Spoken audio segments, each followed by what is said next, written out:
한국은 제발 뒤에서 구경이나 하십시오. 나사의 폭탄 발언에 세계가 발칵 뒤집혔습니다. 누리호 발사가 성공했음에도 여전히 의심의 대상이었던 한국의 우주기술. 누리호에 실린 위성 아리랑 7호의 압도적인 기술력에도 전문가들은 한국의 기술을 믿지 않았죠. 한국 위성은 참고용으로도 못 쓸 겁니다. 분석관들은 거들었고 이 발언에 모두가 동의하는 듯 했습니다.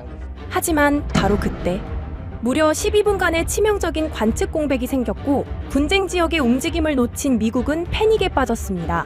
더욱 충격적인 사실은 불가능을 외치며 망연자실하고 있던 미국을 구한 것이 다름 아닌 대한민국의 위성 아리랑 7호였다는 겁니다. 도대체 무슨 일이 벌어진 걸까요? 오직 한국 위성만이 전쟁을 막을 수 있었던 이유.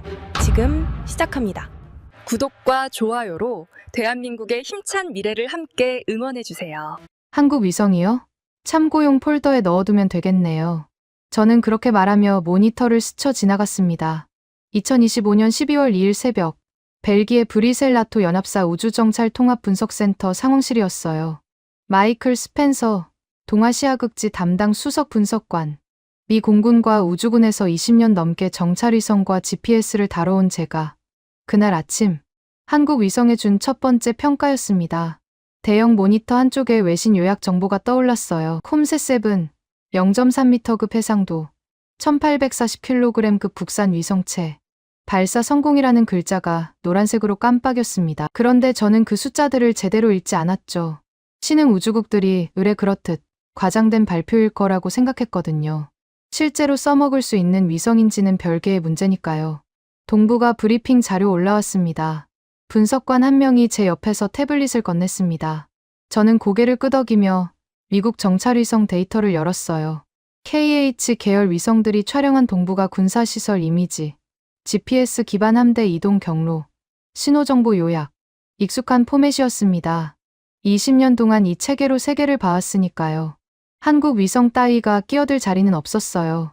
그때 클라라 호프만이 회의 테이블 반대편에서 손을 들었습니다. 유럽 우주청 파견 분석관인 그녀는 평소에도 기술 보고서를 꼼꼼히 챙기는 편이었죠. 스펜서 분석관님, 잠깐 보실 게 있어요. 저는 의자를 돌렸습니다. 클라라가 자기 노트북 화면을 가리켰어요. ESA 내부 보고서인데요. 한국 광학위성 기술이 정찰급에 근접할 수 있다는 평가가 나왔어요. 0.3m면 우리 유럽 위성들보다 해상도가 높거든요. 저는 어깨를 으쓱했습니다. 기술 스펙이 높다고 해서 실전에서 쓸 수 있는 건 아니에요. 궤도 운용 경험, 데이터 처리 속도, 동맹 체계와의 호환성, 그런 것들이 갖춰져야 진짜 정찰 자산이 됩니다. 한국은 그 단계에 한참 못 미쳤다고 저는 판단했죠. 참고로 해두죠.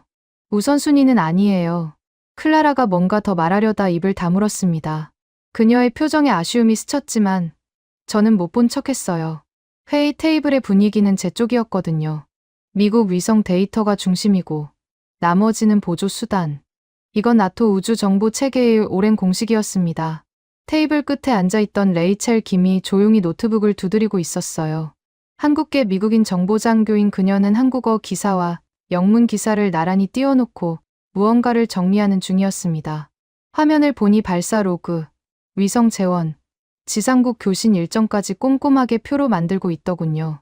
저는 그 모습을 힐끗 보았지만 대수롭지 않게 넘겼어요. 개인적인 관심이겠거니 했죠. 레이첼은 제 시선을 느꼈는지 고개를 들었습니다. 혹시 나중에 필요하실 수도 있어서요. 한국 쪽 원문 자료랑 발사 로그를 따로 모아두고 있어요. 고맙지만 오늘 브리핑에는 안 쓸 것 같아요. 저는 짧게 대답하고 자리에서 일어났습니다. 그녀의 눈빛이 살짝 어두워지는 게 보였지만 신경 쓸 여유가 없었어요. 동부가 정세 브리핑 준비가 급했거든요. 레이첼은 아무 말 없이 다시 노트북으로 시선을 돌렸습니다. 그녀가 그 자료를 왜 그렇게 열심히 모으는지 저는 그때 이해하지 못했어요. 같은 시각, 지구 반대편 한국항공우주청 관제센터에서는 전혀 다른 일이 벌어지고 있었습니다. 물론 저는 그걸 몰랐어요. 나중에야 알게 된 이야기입니다. 한서진, 아리랑 7호 광학 탑재체 책임자였던 그녀는 남극 세종기지, 지상국에서 올라오는 첫 교신 데이터를 확인하고 있었어요. 발사 후 약 1시간 만에 위성이 응답한 겁니다. 텔레메트리 화면에는 위성 온도, 전력 상태, 자세 제어 수치가 정상 범위 안에서 깜빡이고 있었죠. 옆에서 엔지니어들이 숫자를 하나하나 확인하며 고개를 끄덕였습니다. 궤도 진입 완료. 안정화 절차 시작합니다. 한서진의 목소리가 관제실에 울렸어요. 그 순간 그녀가 느꼈을 감정을 저는 한참 뒤에야 이해하게 됐습니다. 수년간의 개발과 시험이 드디어 결실을 맺는 순간이었으니까요. 브뤼셀로 돌아오겠습니다. 저는 브리핑 자료를 최종 점검하면서 러시아 극동 해역 AIS 로고를 훑어봤어요. 자동식 별장치 데이터는 선박 위치를 추적하는 기본 수단입니다. 그런데 뭔가 이상했어요. 상선과 군함이 섞인 경로 패턴이 평소보다 많아 보였거든요. 극동 쪽 AIS 좀 이상하지 않아요? 제가 옆자리 분석관에게 물었습니다. 그가 화면을 확대해서 보더니 고개를 갸웃거렸어요. 혼합 패턴이 늘긴 했는데 아직 뚜렷한 위협 징후는 아닌 것 같습니다. 계속 모니터링하죠. 저는 고개를 끄덕였습니다. 그때는 그게 무슨 의미인지 몰랐어요. 그날 오후에 벌어질 일의 전조였다는 걸 저는 까맣게 모르고 있었습니다. 브리핑 준비를 마치고 잠시 커피를 마시러 갔을 때 모니터 앞을 다시 지나게 됐어요. 한국 위성 정보가 여전히 화면 한쪽에 떠 있었습니다. 콤세7 0.3m 1840kg. 저는 마우스를 움직여 그 창을 참고용 폴더로 옮겼어요. 우선순위를 낮추는 조치였죠. 그런데 이상하게도 손이 멈췄습니다. 0.3m라는 숫자가 눈에 걸렸거든요. 미국 상업위성 중에서도 그 정도 해상도를 내는 건 몇 안 돼요. 물론 군용 정찰위성과는 비교가 안 되지만요. 잠깐이었습니다. 저는 곧 고개를 저으며 폴더를 닫았어요. 신흥국 위성 하나가 체계를 바꿀 리 없다고. 그때 저는 확신했습니다. 같은 시각, 미국 동부 교외의 한 주택가. 제 장인 이명호 씨가 거실 소파에 앉아 텔레비전을 보고 있었습니다. 80대 초반의 그분은 한국전쟁 참전 용사였어요. 화면에 한국 위성 발사 소식이 흘러나왔죠. 한국, 정찰급 위성 아리랑 7호 발사 성공. 자막이 스쳐 지나갔어요.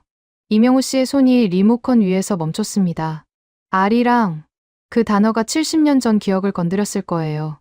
젊은 시절 그분이 지키려 했던 땅의 이름이 지금 위성에 붙어 있었으니까요. 폐허였던 나라가 이제 우주에 눈을 띄우고 있었습니다. 저는 그 장면을 몰랐습니다. 나중에 아내한테 전해 들었어요. 장인어른이 그날 뉴스를 보면서 한참 동안 화면만 바라보고 계셨다고요. 무슨 생각을 하셨는지는 여쭤보지 못했습니다. 브뤼셀 상황실로 돌아온 저는 동부가 브리핑을 시작했습니다. 미국 위성 사진, GPS 항적 데이터, 신호정보 분석, 완벽한 체계라고 저는 믿었죠. 한국 위성 따위가 끼어들 자리는 없었습니다. 회의가 끝난 뒤 레이첼이 제 자리로 다가왔어요. 펜서 분석관님, 한국 위성 데이터 폴더에 제가 정리한 자료 넣어뒀어요. 나중에 한번 보시면 어떨까 해서요. 저는 짧게 고마움을 표했습니다. 하지만 솔직히 볼 생각이 없었어요. 그게 제 실수였습니다. 그날 저녁 상황이 바뀌기 시작했거든요. 오전 회의가 시작되자마자 상황실 분위기가 달라졌습니다. 대형 모니터에 동부가 지도가 떴는데 붉은 점들이 어젯밤보다 훨씬 많아져 있었어요. 이동식 발사대 좌표였습니다. 평시 대비 30% 이상 탐지 건수가 늘었다는 보고가 올라왔죠. 재배치 속도가 비정상적입니다. 옆자리 분석관이 중얼거렸어요. 저도 같은 생각이었습니다. 발사대와 포대가 동시에 움직이는 건 훈련이 아니라 실전 준비 징후거든요. 저는 미국 정찰위성 데이터를 불러와 시간대별로 정렬했습니다. KH 계열 위성들이 찍은 이미지가 화면을 채웠어요. 그런데 문제가 있었습니다. 특정 시간대에 관측 데이터가 비어 있었어요. 위성 궤도 특성상 어쩔 수 없는 공백이었죠. 저는 그 빈 구간을 노려보며 손가락으로 테이블을 두드렸습니다. 공백 시간이 길지는 않았지만 그 사이에 무슨 일이 벌어져도 우리는 알 수 없었어요. 극동 쪽도 좀 봐주세요. 클라라가 다른 모니터를 가리켰어요. 러시아 극동 해역 AIS 로그가 떠 있었습니다. 상선들의 위치 신호가 이상했어요. 몇몇 선박이 지도상에서 갑자기 수십 킬로미터를 점프하는 현상이 반복되고 있었죠. GPS 교란인가요? 제가 물었습니다. 클라라가 고개를 끄덕였어요. 북극 항로까지 포함하면 교란 의심 구간이 지난달보다 2배 이상 늘었어요. 선박들이 자기 위치를 제대로 파악 못하고 있는 겁니다. 저는 한숨을 삼켰습니다. 동북아에서 발사대가 움직이고 극동과 북극에서는 GPS가 흔들리고 두 전구가 동시에 불안해지는 건 우연이 아닐 거예요. 누군가 의도적으로 혼란을 만들고 있다는 느낌이 들었습니다. 회의실 문이 열리고 리처드 콜먼이 들어왔어요. 미 우주사령부 파견 부사령관인 그는 언제나 자신감이 넘쳤습니다. 아니, 솔직히 말하면 오만함에 가까웠죠. 그가 자리에 앉자 회의실 공기가 묵직해졌어요. 상황 브리핑 시작하지. 리처드가 말했습니다. 저는 준비한 자료를 화면에 띄웠어요. 동부가 발사대 재배치 현황, 극동해역 AIS 이상 징후, 북극 항모 GPS 교란 구간. 세 가지를 한 지도에 겹쳐 놓으니 위기의 규모가 한눈에 들어왔습니다. 관측 공백이 문제입니다. 제가 빈 구간을 가리키며 말했어요. 리처드가 눈살을 찌푸렸습니다. 공백, KH 위성들이 못 커버하는 시간대가 있다는 거야? 궤도 특성상 어쩔 수 없습니다. 이 구간에서 뭔가 움직여도 우리는 몇 시간 뒤에야 확인할 수 있어요. 리처드가 테이블을 손바닥으로 쳤습니다. 둔탁한 소리가 회의실에 울렸어요. 그럼 다른 위성을 돌려. 유럽 쪽이든 어디든. 유럽 위성들도 비슷한 궤도 제약이 있습니다. 클라라가 조심스럽게 끼어들었어요. 리처드의 표정이 더 굳어졌습니다. 그는 대안이 없다는 말을 듣고 싶어 하지 않았죠. 그때 제 노트북에 내부 메신저 알림이 떴어요. 레이첼 김이었습니다. 저는 메시지를 열어봤죠. 한국 위성 활용 검토해보시면 어떨까요? 아리랑 7호 궤도가 공백 구간을 일부 커버할 수 있을 것 같아요. 제가 정리한 자료 첨부합니다. 파일이 하나 딸려 있었습니다. 저는 잠시 망설였어요. 아침에 참고용 폴더에 넣어두라고 했던 그 한국 위성 자료였거든요. 레이첼은 포기하지 않고 다시 제안을 보내온 거였습니다. 저는 파일을 열어봤어요. 아리랑 7호의 궤도, 데이터와 관측 가능 시간대가 표로 정리되어 있었습니다. 레이첼 말대로 미국 위성의 공백 구간 중 일부를 커버할 수 있는 시간대가 있었어요. 숫자를 보니 생각보다 겹치는 구간이 많았습니다. 스펜서, 뭘 보고 있어? 리처드가 물었습니다. 저는 화면을 돌려 보여줬어요. 한국 위성입니다. 오늘 새벽에 발사된 아리랑 7호요. 이 위성 궤도가 우리 공백 구간 일부를 커버할 수 있을 것 같아서요. 리처드의 얼굴이 일그러졌습니다. 예상했던 반응이었죠. 한국 위성. 신흥국 장비를 나토 체계에 연동하자고? 검토만 해보자는 겁니다. 검토할 필요 없어. 저 위성이 실전에서 제대로 작동하는지 아무도 몰라. 미국 위성으로 충분해. 리처드가 단호하게 말했어요. 저는 반박하려다 입을 다물었습니다. 솔직히 저도 한국 위성을 완전히 신뢰하지는 않았거든요. 아침에 참고용 폴더에 넣어두라고 한 것도 같은 이유였죠. 대시보드에서 한국 위성 옵션 지워. 리처드가 지시했습니다. 저는 마우스를 움직여 위기 대시보드를 열었어요. 한국 위성 아이콘이 구석에 작게 떠 있었습니다. 잠깐 올려봤다가 아직 공식 평가가 끝나지 않았다는 이유로 숨김 처리했던 거였죠. 저는 그 아이콘을 기본값에서 완전히 제거했습니다. 클릭 한 번이었지만 손이 무거웠어요. 회의가 끝난 뒤 북유럽 대표단에서 긴급 요청이 들어왔어요. 북극 항로 안전 관련 브리핑을 해달라는 거였습니다. 선박 위치가 지도에서 점프하는 현상이 계속되면서 노르웨이와 핀란드 쪽에서 불안이 커지고 있었죠. 대표단 담당자의 목소리에는 초조함이 묻어 있었습니다.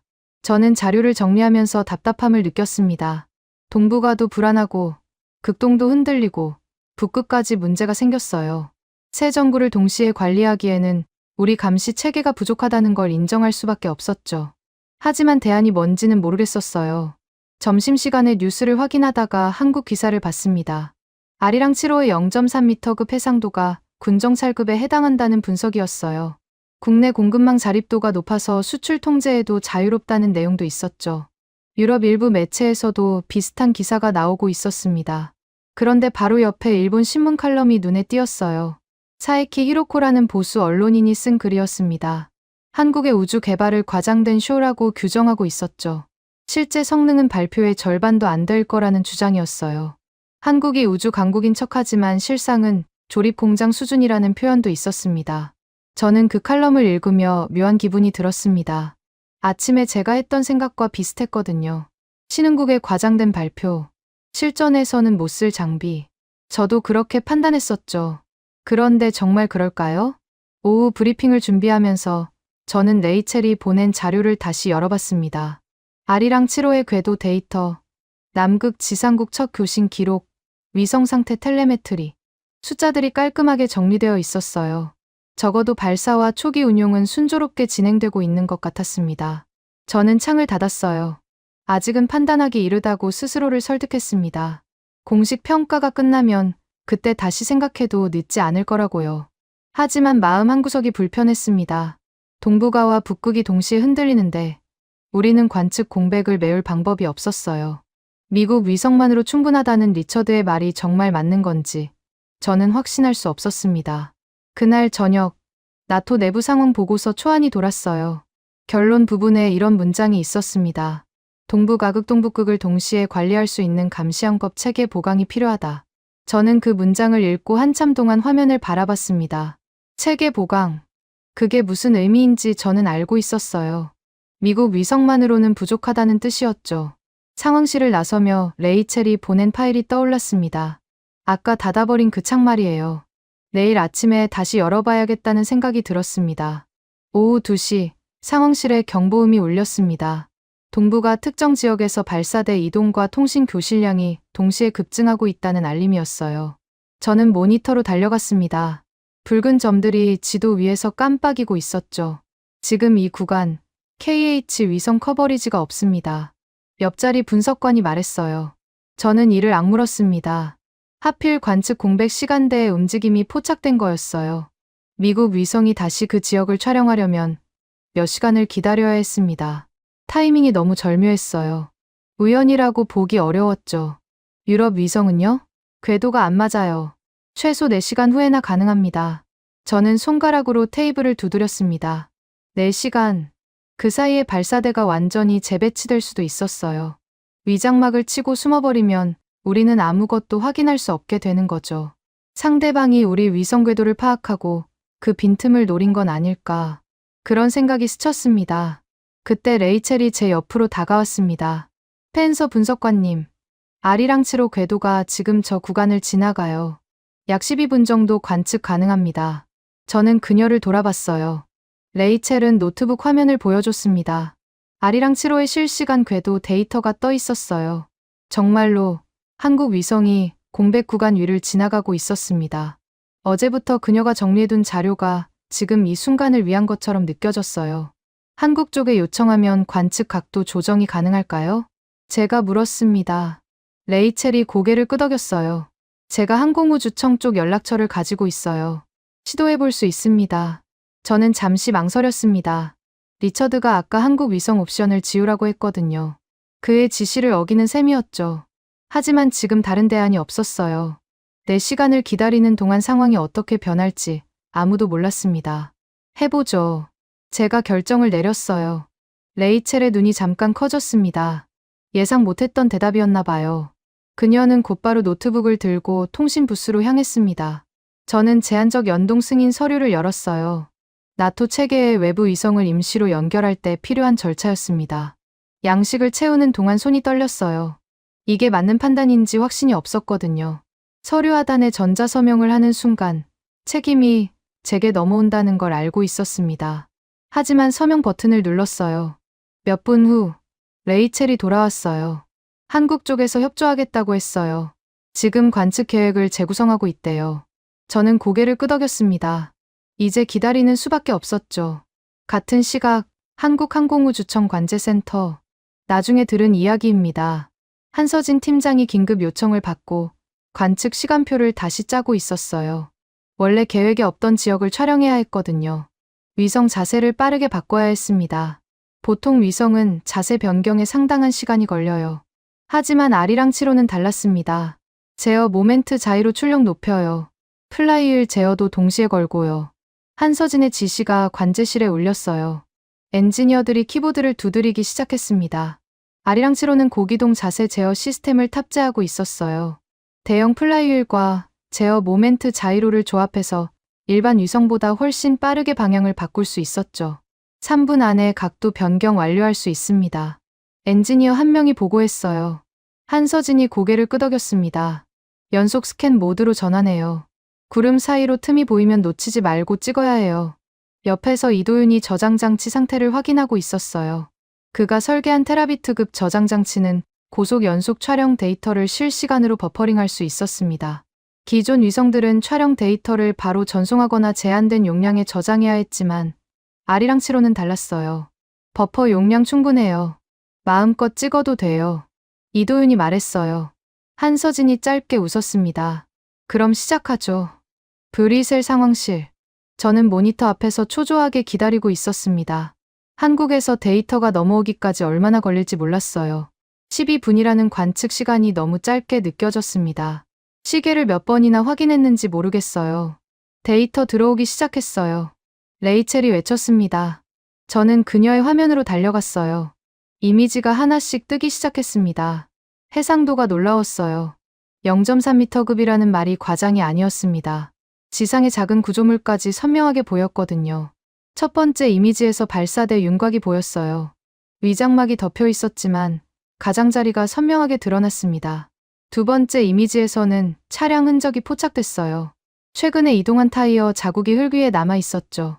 위장막 패턴이 이상해요. 클라라가 끼어들었습니다. 그녀가 이미지를 확대했어요. 이거 실제 장비가 아닌 것 같아요. 위장막 아래 그림자 형태가 맞지 않아요. 저는 눈을 가늘게 떴습니다. 클라라 말이 맞았어요. 위장막 아래에 있어야 할 발사대의 그림자가 너무 얇았습니다. 진짜 발사대라면 더 두꺼운 그림자가 져야 했거든요. 높이와 부피가 맞지 않았어요. 더미입니다. 가짜 발사대예요. 제가 말했어요. 상황실이 조용해졌습니다. 연속으로 들어오는 이미지들을 분석했어요. 기존 한국 위성 대비 2배 이상의 프레임이 찍혀 있었습니다. 덕분에 위장 패턴을 여러 각도에서 확인할 수 있었죠. 타이어 자국의 깊이, 위장막의 처짐 정도, 주변 차량의 배치까지. 결론은 명확했어요.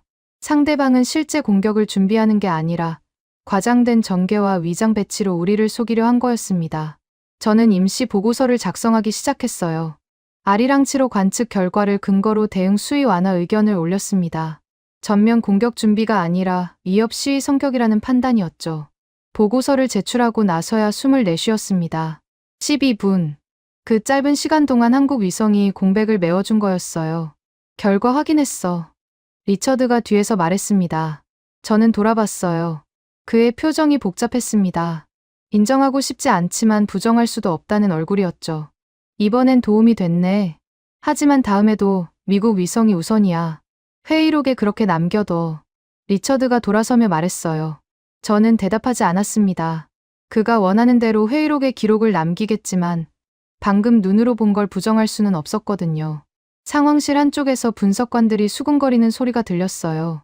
한국 위성 해상도 진짜 괜찮은데 데이터 처리 속도도 빠르고 생각보다 쓸만한 것 같아. 저는 그 대화를 들으며 모니터를 바라봤습니다. 아리랑 7호가 찍은 이미지들이 화면에 정렬되어 있었어요. 아침에 참고용 폴더에 넣어두라고 했던 그 위성이 지금 우리 판단의 근거가 되어 있었습니다. 레이첼이 제 옆으로 왔어요. 한국관제센터와 협업이 처음으로 실전에서 작동했네요. 그녀가 조용히 말했습니다. 저는 고개를 끄덕였어요. 고마워요, 레이첼. 당신이 자료 정리해둔 덕분이에요. 레이첼이 살짝 웃었습니다. 그녀는 노트북을 열어 뭔가를 적기 시작했어요. 아마 개인 기록일 거예요. 오늘 있었던 일을 남겨두려는 것 같았습니다. 저도 제 노트를 열었어요. 위기 단계가 최고 단계에서 한 단계 하향 조정됐다는 내용을 적었습니다. 그 옆에 작은 글씨로 덧붙였죠. 아리랑 7호, 12분. 첫 번째 시험 통과. 창밖으로 브리셀의 오후 햇살이 들어왔습니다. 아직 하루가 끝나려면 멀었어요.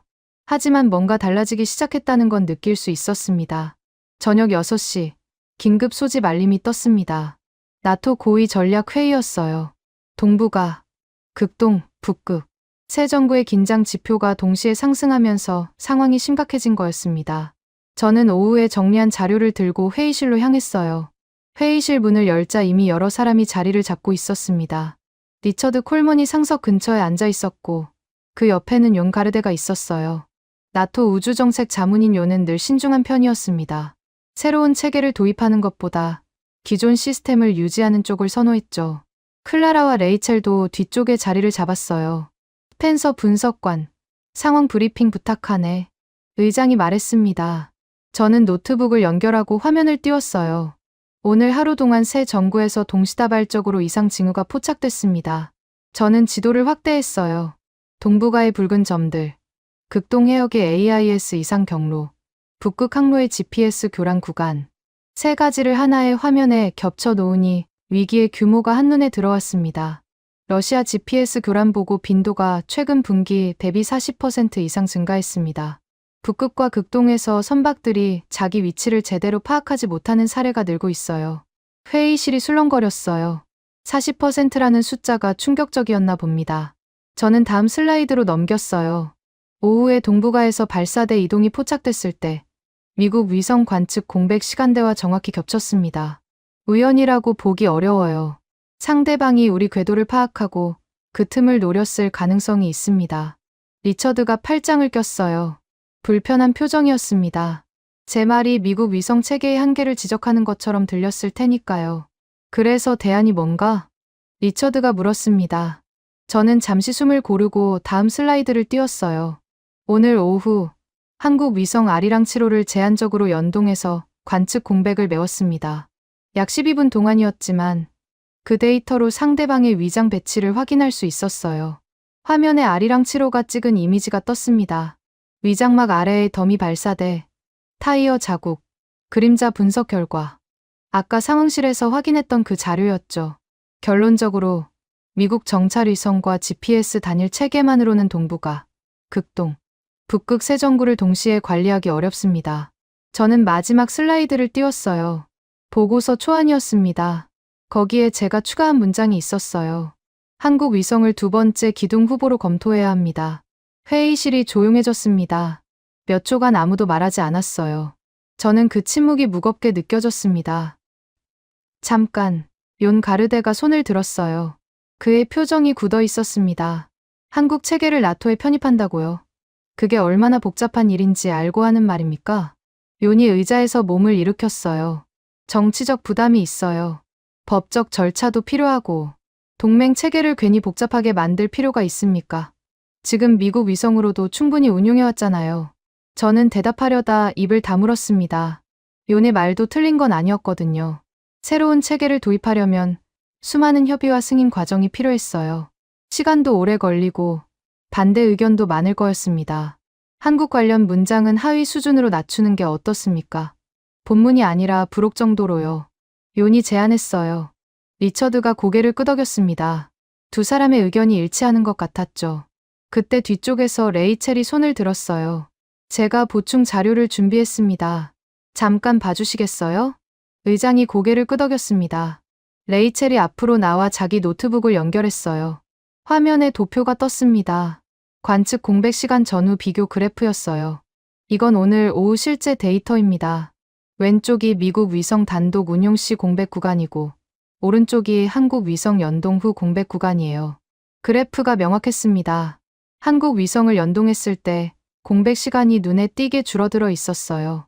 오늘 그 12분이 없었다면 우리는 상대방의 위장 배치를 확인하지 못했을 겁니다. 잘못된 정보를 바탕으로 대응 수위를 높였을 수도 있어요. 레이첼이 회의실을 둘러봤습니다. 그녀의 목소리가 단단해졌어요. 이건 한국을 돕기 위한 제안이 아닙니다. 나토가 생존하기 위한 선택이에요. 회의실이 다시 조용해졌습니다. 욘의 표정이 복잡해졌어요. 반박하려다가 입을 다무는 것 같았습니다. 데이터가 너무 명확했거든요. 저는 레이첼을 바라봤어요. 그녀가 이 자리에서 이렇게 강하게 말할 줄 몰랐습니다. 한국계 미국인으로서 한국 편을 든다는 오해를 받을 수도 있는 상황이었거든요. 하지만 그녀는 개인적인 감정이 아니라 숫자로 말하고 있었어요. 의장이 기침을 했습니다. 스펜서 분석관의 제안을 어떻게 처리할까요? 잠시 침묵이 흘렀어요. 리처드가 먼저 입을 열었습니다. 본문에 넣기는 이르다고 봐. 하지만 완전히 빼기도 어렵겠군. 욘이 고개를 끄덕였어요. 핵심 검토 과제 항목으로 넣는 건 어떻습니까? 공식 결론은 아니지만 향후 논의 대상으로 남겨두는 거죠. 의장이 회의실을 둘러봤습니다. 반대 의견이 없었어요. 저는 안도와 아쉬움이 뒤섞인 기분이었습니다. 본문에 들어가지는 못했지만 적어도 한국을 전략 축 후보로 올린 첫 내부 문건이 남게 된 거였어요. 회의가 끝난 뒤 저는 복도에서 레이첼을 만났습니다. 고마워요. 아까 도표 준비해온 거 결정적이었어요. 레이첼이 살짝 웃었어요. 사실 떨렸어요. 한국 편든다는 소리 들을까봐 숫자로 말했잖아요. 그게 제일 강력한 거예요. 레이첼이 고개를 끄덕였습니다. 그녀의 눈에 안도와 피로가 함께 보였어요. 같은 시각, 미국 동부의 한 주택가. 제 장인 이명호 씨가 거실에서 저녁 뉴스를 보고 있었습니다. 나중에 아내한테 들은 이야기예요. 화면에 동북아와 북극 긴장 관련 뉴스가 흘러나왔어요. 지도가 뜨고 붉은 표시들이 깜빡였습니다. 그러다가 한국 위성 관련 브리핑 장면이 짧게 나왔죠. 아리랑치로라는 글자가 자막으로 스쳐 지나갔어요. 이명호 씨는 화면 속 지도를 물끄러미 바라봤습니다. 70년 전 그분이 젊은 병사로 서 있던 땅이었어요. 폐허였던 그 나라가 지금 우주에 눈을 띄우고 있었습니다. 한국전 당시의 지형과 오늘 뉴스 속 지도가 그분의 머릿속에서 겹쳐졌을 거예요. 아내가 말하길 장인어른이 그 장면을 보면서 한참 동안 아무 말도 하지 않으셨대요. 리모컨을 든 손이 가만히 멈춰 있었다고요. 저는 그날 밤 사무실에서 보고서 초안을 다시 읽었습니다. 핵심 검토 과제 항목에 제가 쓴 문장이 남아 있었어요. 한국 위성을 두 번째 기둥 후보로 검토한다. 공식 결론은 아니었습니다. 하지만 처음으로 한국이라는 이름이 나토 전략 문서에 올라간 거였어요. 작은 한 줄이었지만 그게 시작이었습니다. 창밖으로 브뤼셀의 야경이 보였어요. 저는 노트북을 닫고 의자에 기대 앉았습니다. 내일 어떤 일이 벌어질지 몰랐지만 오늘 한 걸음은 뗀 것 같았어요. 밤 9시 상황실 모니터가 붉게 물들었습니다. 동북아에서 군 장비 이동이 다시 급증하고 있었어요. 그것만이 아니었습니다. 거의 동시에 러시아 극동항만 인근에서 폭발 징후와 함대 이동이 포착됐어요. 두 정부의 긴장 지표가 동시에 최고 단계에 근접하고 있었습니다. 이건 우연이 아니에요. 클라라가 중얼거렸어요. 저도 같은 생각이었습니다. 동북아와 극동이 동시에 움직인다는 건 누군가 의도적으로 조율하고 있다는 뜻이었거든요. 우리의 관심을 분산시키려는 전략일 수도 있었습니다. 북극 쪽 GPS 교란도 심해지고 있어요. 레이첼이 다른 모니터를 가리켰어요. 북극 항로의 선박들이 지도상에서 이리저리 점프하고 있었습니다. 자기 위치를 제대로 파악하지 못하는 거였죠. 세 정구가 동시에 흔들리고 있었어요. 저는 결단을 내려야 했습니다. 오후에 아리랑치로를 제한적으로 연동해서 효과를 봤어요. 하지만 지금은 그때와 규모가 달랐습니다. 한 위성으로는 부족했어요. 레이첼, 한국 관제센터와 실시간 회선 열 수 있어요? 제가 물었습니다. 레이첼이 고개를 끄덕였어요. 시도해 볼게요. 그녀가 통신 부스로 달려갔습니다. 저는 모니터 앞에서 데이터를 정리하기 시작했어요. 동북아, 극동, 북극. 세 지역의 위성 영상과 항법 데이터를 한 화면에 띄워야 했습니다. 몇 분 후, 레이첼이 돌아왔어요. 회선 연결됐어요. 한국 쪽에서 협조하겠대요. 아리랑치로 외에 상호위성 두 기도 관측 계획을 조정할 수 있대요. 저는 안도의 숨을 내쉬었습니다. 위성 3기, 그 정도면 세 정구를 순차적으로 커버할 수 있을 거였어요. 같은 시각, 한국항공우주청 관제센터. 나중에 상세하게 들은 이야기입니다. 한서진 팀장이 긴급 회의를 소집했어요. 옆에는 박지훈 KPS 총괄과 이도윤 저장장치 담당이 함께 있었습니다. 세 사람이 머리를 맞대고 관측 계획을 재구성하고 있었죠. 동북아를 먼저 찍고 그 다음 극동으로 넘어가요. 위성 자세 변경 시간을 최소화해야 해요. 한서진이 모니터를 가리키며 말했어요. 아리랑치로의 궤도가 화면에 떠 있었습니다. 제어 모멘트 자이로 출력 한계까지 올려도 괜찮아요? 엔지니어 한 명이 물었어요. 한서진이 고개를 끄덕였습니다. 오늘은 한계까지 써야 해요. 나토에서 급하게 요청이 왔어요. 옆에서 박지훈이 자기 노트북을 열었어요. KPS 시험 신호 데이터가 화면에 떴습니다. KPS 시험 신호를 북극과 극동 일부에 적용해 볼 수 있어요. GPS 교란 구간에서 위치 보정 효과가 있는지 확인해 보죠. 박지훈이 말했어요. KPS는 한국형 위성항법 시스템이었습니다. 아직 시험 단계였지만 GPS 교란 상황에서 보조 기준으로 쓸 수 있는 잠재력이 있었죠. 좋아요. 동시에 돌려봐요. 한서진이 결정을 내렸어요. 이도윤이 저장장치 상태를 확인하며 끼어들었습니다. 새 위성 데이터가 동시에 들어오면 버퍼에 부담이 갈 수 있어요.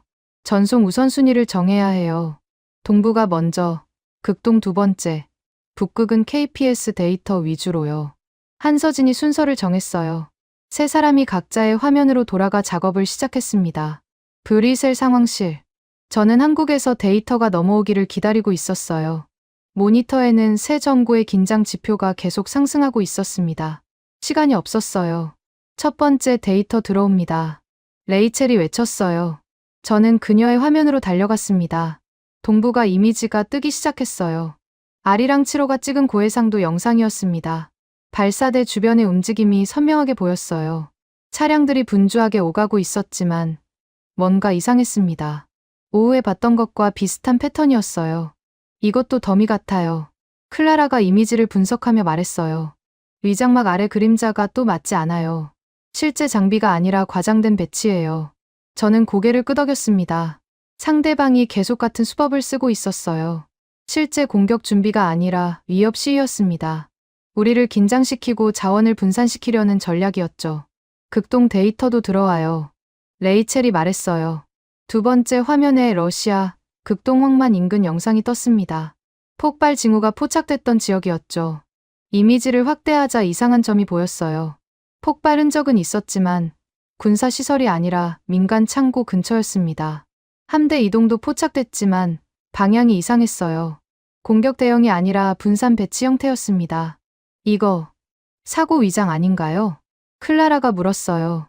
저도 같은 의심이 들었습니다. 실제 군사 행동이 아니라 뭔가를 숨기기 위한 연막 같았어요. 그때 박지훈 팀에서 보낸 KPS 데이터가 도착했습니다. 북극과 극동 일부 구간에 시험 신호를 적용한 결과였어요. GPS 단독 데이터와 비교해보세요. 제가 말했어요. 레이첼이 두 데이터를 나란히 띄웠습니다. 차이가 확연했어요. GPS만 썼을 때는 선박 위치가 들쭉날쭉했지만 KPS 신호를 보조로 적용하니 오차가 크게 줄었습니다. 위치 오차가 40% 정도 감소했어요. 레이첼이 계산 결과를 읽었어요. 상황실이 잠시 조용해졌습니다. 40%. 그 숫자가 의미하는 바를 모두가 이해했거든요. 저는 분석 결과를 종합하기 시작했어요. 동북아에서는 과장된 배치와 위협 시위, 러시아 극동에서는 사고 위장 시나리오. 두 전구 모두 실제 공격 준비가 아니었습니다. 상대방은 우리를 속이려 했고 한국 위성과 KPS 데이터가 그 실체를 드러낸 거였어요. 보고서 올릴게요. 군사적 대응 단계로 올라가지 말고 외교적 항의와 정보 공개 전략으로 가야 해요. 제가 말했어요.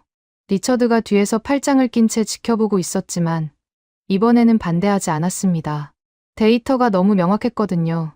같은 시각, 미국 동부의 한 주택가.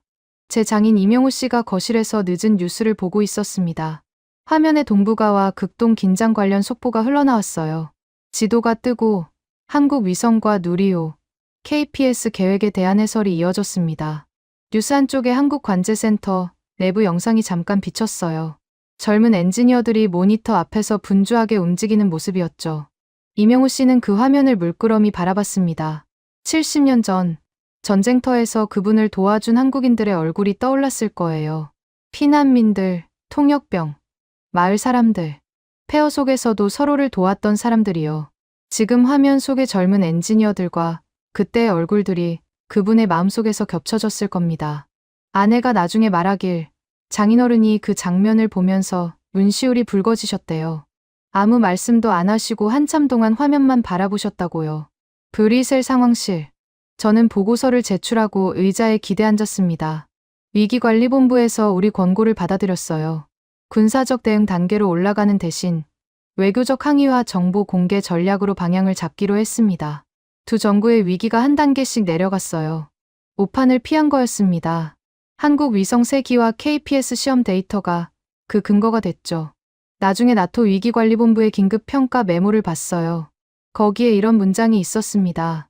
이번 사태에서 한국 위성 영상과 KPS 시험 데이터가 동북아 극동 두 정부의 오판을 모두 줄이는 데 핵심 근거로 활용되었다.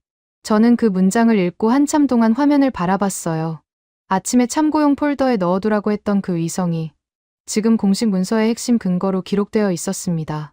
상황실 한쪽에서 사이키 히로코가 쓴 새 기사가 화면에 떠 있었어요. 일본 언론인인 그녀는 여전히 한국 우주 개발에 비판적이었지만 이번 기사의 톤이 조금 달랐습니다. 한국 역할을 완전히 부정하지는 않았어요. 아마 국제 문서에 남는 기록을 무시할 수 없었겠죠. 창밖으로 브뤼셀의 야경이 반짝였습니다. 저는 한국관제센터에서 보내온 마지막 데이터를 확인했어요. 한서진, 박지훈, 이도윤. 그들의 이름은 몰랐지만 오늘 밤 같은 하늘 아래에서 같은 위기를 함께 막은 거였습니다. 밤 11시, 위기가 일단락된 직후였습니다. 저는 소규모 합동 평가팀 회의실로 향했어요. 나토, 미국, 유럽우주청, 그리고 한국 측 기술자들이 화상으로 참여하는 긴급평가 회의였습니다. 오늘 하루 동안 벌어진 일을 정리해야 했어요. 회의실에 들어서자 클라라가 이미 자리를 잡고 있었습니다. 그녀의 노트북 화면에는 오늘 수집된 데이터가 그래프로 정리되어 있었어요. 윤가르데도 한쪽에 앉아 있었습니다. 그의 표정이 굳어 있었죠. 아까 전략회의에서 제 제안을 반대했던 사람이었으니까요. 한국 쪽 연결됐어요. 레이첼이 화상회의 화면을 띄웠습니다. 모니터에 한서진과 박지훈의 얼굴이 나타났어요. 두 사람 모두 피곤해 보였지만 눈빛은 또렷했습니다. 밤새 관제센터에서 작업했을 테니 당연한 거였죠. 오늘 데이터 정리부터 시작하죠. 제가 말했어요. 클라라가 첫 번째 그래프를 화면에 띄웠습니다. 관측 공백 시간 전후 비교였어요. 미국 위성 단독 운용 시와 한국 위성 연동 후를 비교했습니다. 결과가 명확해요. 클라라가 그래프를 가리켰어요. 왼쪽 막대가 오른쪽보다 훨씬 높았습니다. 관측 공백 시간이 35% 감소했어요. 오늘 하루 동안의 실제 데이터입니다. 35%. 그 숫자가 회의실에 울렸어요. 요네 표정이 미묘하게 변했습니다. 반박하고 싶지만 숫자 앞에서는 어쩔 수 없다는 얼굴이었죠. KPS 데이터도 정리했습니다. 박지훈이 화상 화면에서 말했어요. 그의 목소리가 약간 떨렸습니다. 아마 처음으로 나토 고위급 회의에 참석하는 거였을 거예요. 북극과 극동 일부 구간에 시험 신호를 적용한 결과입니다. GPS 단독 운용 대비 위치 오차가 40% 감소했어요. 두 번째 그래프가 화면에 떴습니다. GPS만 썼을 때의 위치 오차와 KPS를 보조로 적용했을 때의 오차가 나란히 비교되어 있었어요. 차이가 확연했습니다. 40%면 항로 이탈 위험도 그만큼 줄어드는 거잖아요. 클라라가 말했어요. 박지훈이 고개를 끄덕였습니다. 특히 GPS 교란이 심한 구간에서 효과가 컸어요. 선박들이 자기 위치를 훨씬 정확하게 파악할 수 있었습니다. 저는 두 그래프를 번갈아 보며 생각을 정리했어요. 35% 공백 감소, 40% 위치 오차 감소. 숫자가 명확했습니다. 이걸 바탕으로 전략 문서 초안을 써야 했어요. 제가 초안을 작성하겠습니다. 제가 말했어요. 노트북을 열고 문서 템플릿을 불러왔습니다.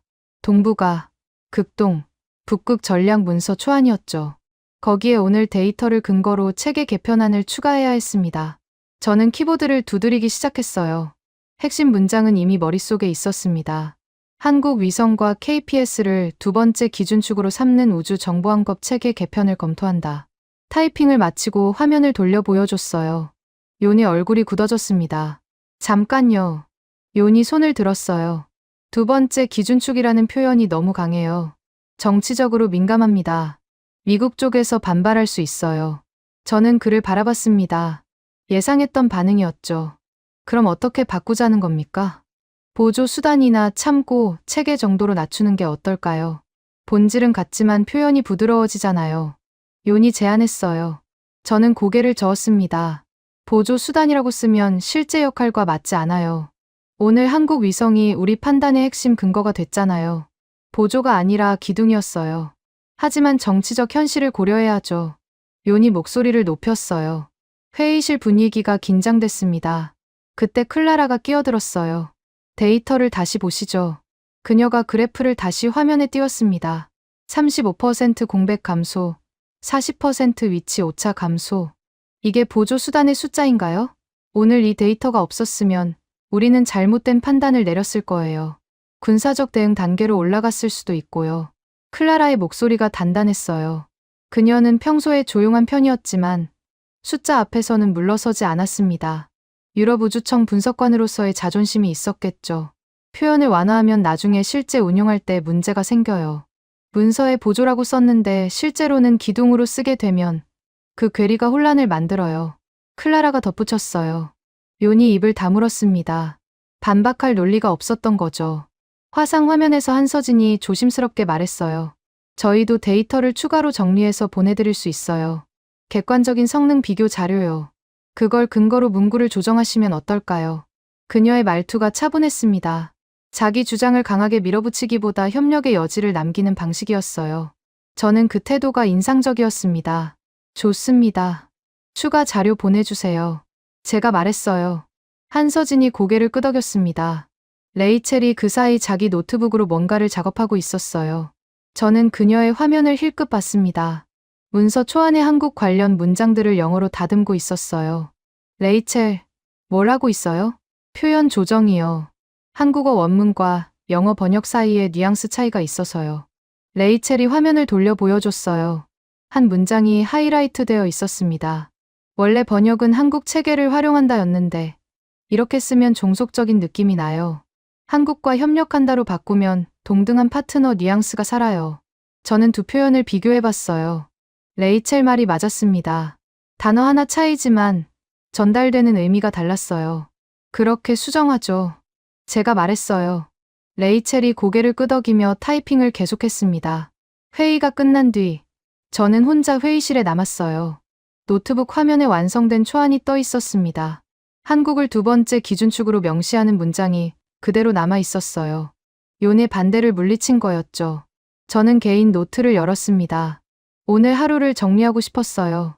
펜을 들고 한참을 생각하다가 한 문장을 적었습니다.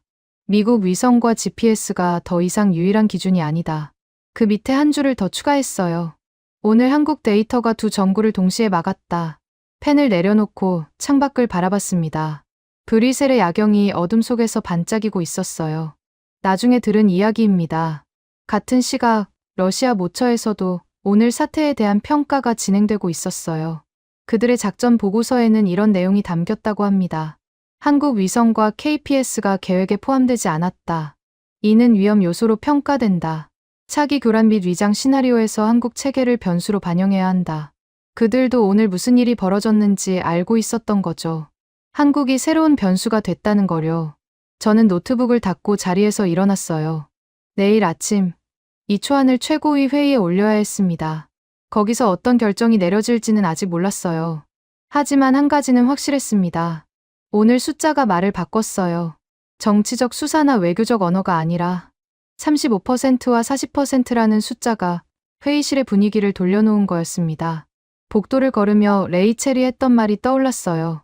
어제 회의에서 그녀가 했던 말이요. 이건 한국을 돕기 위한 제안이 아닙니다. 나토가 생존하기 위한 선택이에요. 그 말이 이제야 완전히 이해됐습니다. 한국을 전략축에 올리는 건 호의가 아니었어요. 필요였습니다. 자정이 가까워지고 있었습니다. 나토 최고위 전략회의가 긴급 소집됐어요. 동북아와 북극 우주 정보항법 체계 개편안이 안건으로 올라왔습니다. 저는 아까 작성한 초안을 들고 회의실로 향했어요. 손에 땀이 났습니다. 오늘 하루의 모든 것이 이 회의에서 결정될 거였거든요. 회의실 문을 열자 이미 많은 사람들이 자리를 잡고 있었어요. 리처드 콜먼이 상석 근처에 앉아 있었고 용 가르데가 그 옆이었습니다. 북유럽 대표단과 동아시아 관련 회원국 대표들도 보였어요. 평소보다 참석자가 많았습니다. 오늘 사태의 심각성을 모두가 인식하고 있었던 거죠. 스펜서 분석관, 브리핑 시작하게. 의장이 말했어요. 저는 노트북을 연결하고 화면을 띄웠습니다. 첫 슬라이드에 오늘 하루의 타임라인이 정리되어 있었어요. 오늘 2025년 12월 2일, 동북아, 극동, 북극 세 전구에서 동시다발적으로 위기 징후가 포착됐습니다. 저는 지도를 확대했어요. 붉은 점들과 교란 구간이 화면을 채웠습니다. 미국 위성 관측 공백 시간대에 상대방이 움직였고 GPS 교란으로 항법 데이터의 신뢰도가 흔들렸습니다. 기존 체계만으로는 세 전구를 동시에 관리하기 어려웠어요. 다음 슬라이드로 넘겼습니다. 한국 위성과 KPS 연동 결과가 떴어요. 오늘 한국 위성 3기와 KPS 시험 신호를 연동했습니다. 결과를 보시죠. 그래프가 화면에 나타났어요. 저는 핵심 숫자를 읽었습니다. 관측 공백 시간 35% 감소, 위치 오차 40% 감소. 이 데이터를 바탕으로 동북아와 극동 두 전구의 위기 오판 가능성을 약 30% 줄일 수 있었습니다. 북극과 극동 항로의 사고 위험도도 약 25% 감소했어요. 회의실이 조용해졌습니다. 숫자가 주는 무게감이 있었어요. 30%, 25%. 그만큼의 오판과 사고를 막았다는 뜻이었거든요. 결론입니다. 저는 마지막 슬라이드를 띄웠어요. 제가 작성한 문장이 화면에 떴습니다. 동부가극동북극 감시정찰항법 체계의 핵심 파트너로 대한민국을 명시하며 한국 위성과 KPS와의 연동을 중장기 우주 전략의 주요 축으로 검토한다. 문장을 읽는 동안 회의실 분위기가 달라지는 게 느껴졌어요. 누군가는 고개를 끄덕였고 누군가는 눈살을 찌푸렸습니다. 잠깐, 리처드가 손을 들었어요. 예상했던 반응이었습니다. 핵심 파트너라는 표현이 너무 강해. 미국 체계가 여전히 주축이야. 한국은 보조 수단 정도로 표기하는 게 맞지 않나? 리처드의 목소리가 단호했어요. 옆에서 요니 고개를 끄덕였습니다. 저도 같은 의견입니다. 정치적으로 민감한 표현이에요. 동맹국들 사이에서 오해가 생길 수 있어요. 두 사람의 반대가 이어졌습니다. 저는 반박하려다 잠시 멈췄어요. 여기서 감정적으로 대응하면 안 됐거든요. 숫자로 말해야 했습니다. 그때 북유럽 대표단 쪽에서 손이 올라왔어요. 노르웨이 대표였습니다. 제가 한 말씀 드려도 될까요? 의장이 고개를 끄덕였어요. 노르웨이 대표가 자리에서 일어났습니다. 오늘 북극 항로에서 우리 선박들이 겪은 일을 직접 보고받았습니다. GPS 교란으로 위치 파악이 안 돼서 항로 이탈 직전까지 갔어요. 그런데 KPS 시험 신호가 적용된 구간에서는 문제가 없었습니다. 그가 회의실을 둘러봤어요. 우리한테는 이게 이론이 아니에요. 실제로 선박과 선원의 안전이 걸린 문제입니다. 한국 체계가 도움이 됐다면 그걸 문서에 제대로 반영해야 하지 않겠습니까? 노르웨이 대표의 발언이 끝나자 핀란드 대표도 손을 들었어요. 저희도 같은 입장입니다. 북극 항로 안전은 우리 경제와 직결돼요. 오늘 데이터가 이 정도로 명확하다면 한국을 파트너로 명시하는 데 반대할 이유가 없습니다. 회의실 분위기가 바뀌기 시작했어요. 북유럽 국가들의 지지가 이어지자 다른 대표들도 고개를 끄덕이기 시작했습니다. 리처드의 표정이 굳어졌어요. 자기 의견이 소수가 되어가는 걸 느꼈겠죠. 동아시아 쪽 의견도 듣고 싶습니다. 의장이 말했어요. 동아시아 관련 담당 대표가 손을 들었습니다. 오늘 동북아에서 발사돼 위장 배치를 확인한 게 한국 위성 덕분이었어요. 그 데이터가 없었으면 우리는 잘못된 판단을 내렸을 겁니다. 군사적 대응 단계로 올라갔을 수도 있고요. 그가 리처드를 바라봤어요. 콜먼 부사령관님 의견도 이해합니다. 하지만 오늘 실제로 벌어진 일을 보면 한국 체계가 보조 수단 이상의 역할을 했어요. 문서에 그걸 반영하는 게 맞다고 봅니다. 찬성 의견이 계속 이어졌습니다. 저는 회의실 분위기를 살피며 조용히 숨을 내쉬었어요. 데이터가 말을 하고 있었습니다. 정치적 수사나 외교적 언어가 아니라 35%와 40%라는 숫자가 회의실의 방향을 돌려놓고 있었어요. 표결하죠. 의장이 말했습니다. 회의실이 조용해졌어요. 스펜서 분석관이 제안한 문장을 전략 문서 초안에 포함하는 것에 찬성하시는 분, 손이 하나둘 올라갔습니다. 북유럽 대표단, 동아시아 담당, 클라라, 그리고 다른 여러 대표들. 과반이 넘었어요. 반대하시는 분?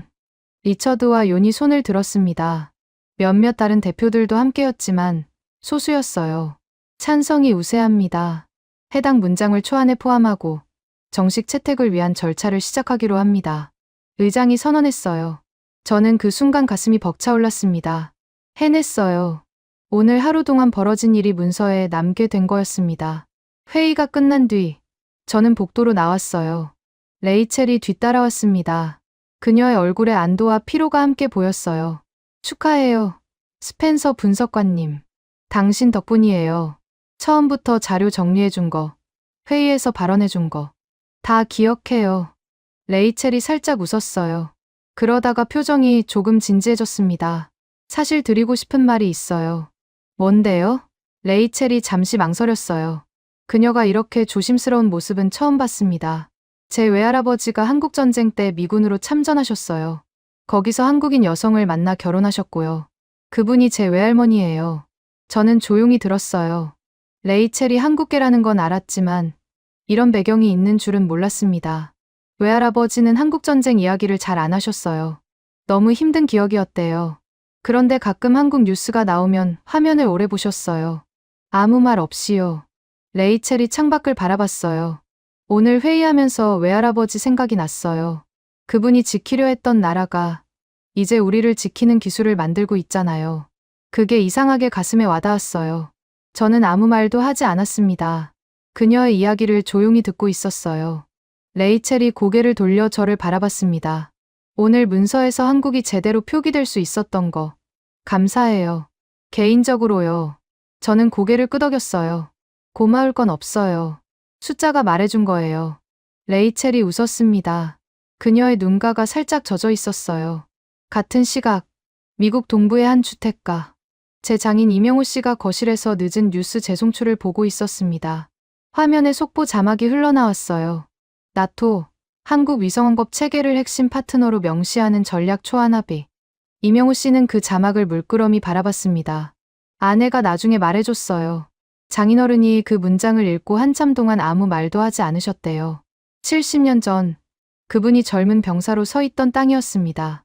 폐허였던 나라, 전쟁의 상처가 곳곳에 남아있던 그곳에서 그분은 생사를 넘나들었어요. 그리고 지금 그 나라의 이름이 우주 전략 문서의 핵심 파트너로 적혀 있었습니다. 장인어른이 무슨 생각을 하셨는지는 모르겠어요. 하지만 아내가 말하길 그분이 그날 밤 오래도록 잠을 이루지 못하셨대요. 거실 불이 늦게까지 켜져 있었다고요. 도쿄의 한 아파트. 사이키 히로코가 노트북 앞에 앉아 있었습니다. 그녀는 내일 신문에 실릴 칼럼을 쓰고 있었어요. 처음에는 한국 역할을 축소하는 문구로 초안을 썼습니다. 과장된 발표. 실제 성능은 미지수. 나토의 외교적 제스처에 불과. 그녀가 평소에 쓰던 표현들이었죠. 그런데 키보드 위에서 손이 멈췄어요. 화면 한쪽에 나토 발표문이 떠 있었습니다. 동북아극 동북극 감시정찰항법 체계의 핵심 파트너로 대한민국을 명시한다. 국제전략 문서에 남는 문장이었어요. 공식 기록이었습니다. 이걸 완전히 무시하고 기사를 쓰면 나중에 자기 신뢰도에 문제가 생길 수 있었어요. 사에키는 한참을 고민했습니다. 결국 표현 수위를 조정했어요. 한국 역할을 완전히 부정하지는 않았습니다. 일정 부분 기여했다. 향후 검증이 필요하다. 그 정도로 톤을 바꿨죠. 그녀로서는 최대한의 양보였을 거예요. 브뤼셀 나토 본부. 저는 사무실로 돌아와 의자에 앉았습니다. 창밖으로 새벽빛이 희미하게 비치기 시작했어요. 하루가 끝나가고 있었습니다. 노트를 열고 오늘 하루를 정리했어요.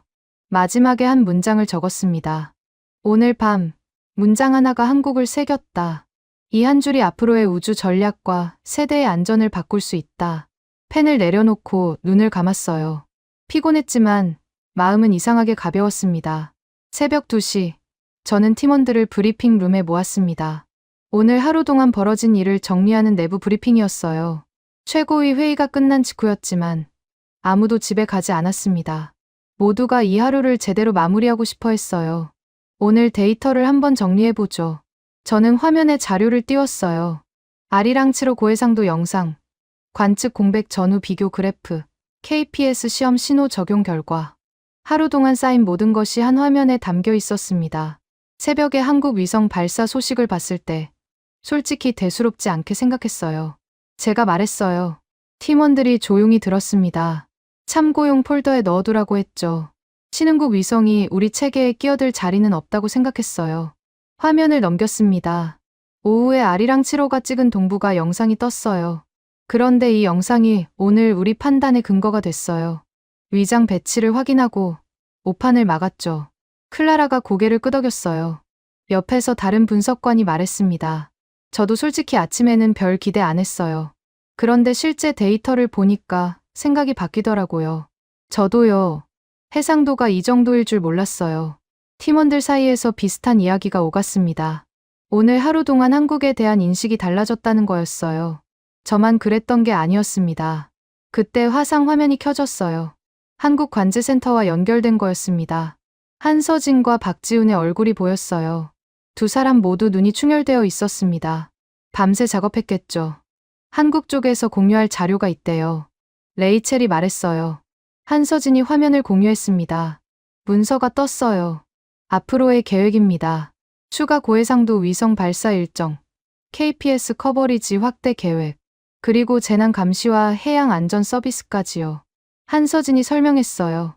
문서에는 한반도와 주변 해역을 넘어 더 넓은 지역을 커버하겠다는 계획이 담겨 있었습니다. 민간 상업 위성 시장도 준비하고 있어요. 우주 인프라를 공공재로 확장하려는 거죠. 박지훈이 덧붙였어요. 저는 그 문서를 보며 생각했습니다. 오늘은 시작에 불과했구나. 한국은 이미 다음 단계를 준비하고 있었어요. 이 자료, 나토 교육 과정에 활용할 수 있을 것 같아요. 레이첼이 말했어요. 팀원들이 그녀를 바라봤습니다. 오늘 사례를 정리해서 동맹국 훈련 교재로 만들면 어떨까요? 관측 공백 대응, 위성 연동 절차, KPS 활용법까지. 실제 데이터가 있으니까 설득력 있을 거예요. 좋은 아이디어였어요.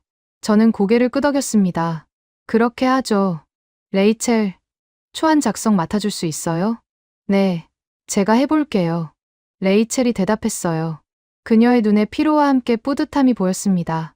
브리핑이 끝난 뒤 팀원들이 하나둘 자리를 떴어요. 저는 브리핑 룸에 혼자 남았습니다. 화면에는 아까 한국에서 보내온 계획 문서가 그대로 떠 있었어요. 창밖으로 브뤼셀의 새벽 하늘이 보였습니다. 어둠이 조금씩 걷히고 있었어요. 하루가 끝나가고 있었습니다. 아니, 새로운 하루가 시작되고 있었죠. 같은 시각, 미국 동부의 한 주택가.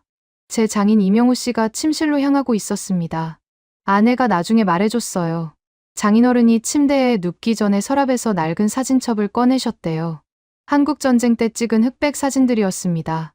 젊은 병사 시절의 그분, 폐허가 된 마을, 함께 있던 전우들. 그분은 그 사진들을 한참 동안 들여다보셨어요. 그러다가 옆에 놓인 휴대폰을 집어들었습니다. 아까 저장해둔 뉴스 화면이었어요. 한국관제센터 내부 영상, 위성 궤도 그래픽, 젊은 엔지니어들의 모습, 흑백 사진과 컬러 화면. 70년의 시간이 그 사이에 있었습니다. 폐허였던 나라가 이제 우주에서 세계를 지키는 기술을 만들고 있었어요. 장인어른이 무슨 생각을 하셨는지는 모르겠습니다. 하지만 아내가 말하길 그분이 사진첩을 덮으면서 작게 중얼거리셨대요. 잘 됐구나. 그 한마디뿐이었어요. 하지만 그 안에 담긴 의미는 70년의 무게만큼 깊었을 겁니다. 브뤼셀 나토 본부. 저는 사무실로 돌아와 책상 앞에 앉았습니다. 노트를 열고 펜을 들었어요. 오늘 하루를 마무리하는 문장을 쓰고 싶었습니다. 한참을 생각했어요. 아침에 한국 위성을 참고용 폴더에 넣어두라고 했던 제 모습이 떠올랐습니다. 그때의 저는 확신에 차 있었죠. 미국 위성이면 충분하다고, 신흥국 위성 따위는 필요 없다고. 그런데 지금은 달랐어요. 하루 만에 모든 게 바뀌었습니다. 아니, 바뀐 건 제 생각이었어요. 한국은 처음부터 준비되어 있었습니다. 제가 보지 못했을 뿐이죠. 펜을 움직였어요. 오늘 우리는 한국의 한 장의 영상과 하나의 좌표 체계에 의존해 두 정부의 전쟁을 막았다. 한 줄을 더 추가했습니다. 우주에서의 패권은 장비가 아니라 신뢰와 속도의 문제였다. 펜을 내려놓고 노트를 덮었어요. 책상 위를 정리하고 스탠드를 껐습니다. 어둠 속에서 창밖에 새벽빛이 희미하게 들어왔어요. 내일부터 할 일이 많았습니다.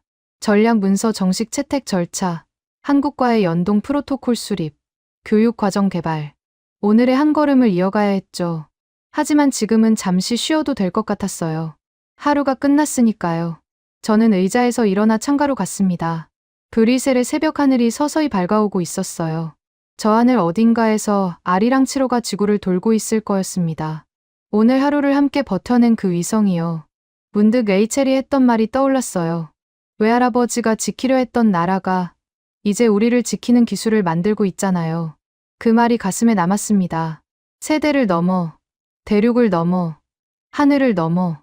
신뢰는 그렇게 이어지는 거였어요. 저는 창문을 등지고 사무실을 나섰습니다. 복도에 불이 꺼져 있었어요. 발소리만 조용히 울렸습니다. 오늘 하루가 끝났습니다. 그리고 내일이 시작되고 있었어요. 한국을 응원하신다면, 한국 최고, 한국은 아직 멀었다면, 한국 분발, 여러분들의 소중한 의견을 댓글로 적어주시면 감사드리겠습니다. 영상이 재밌으셨다면 구독과 좋아요 한 번씩 부탁드리겠습니다. 지금까지 감동유나였습니다.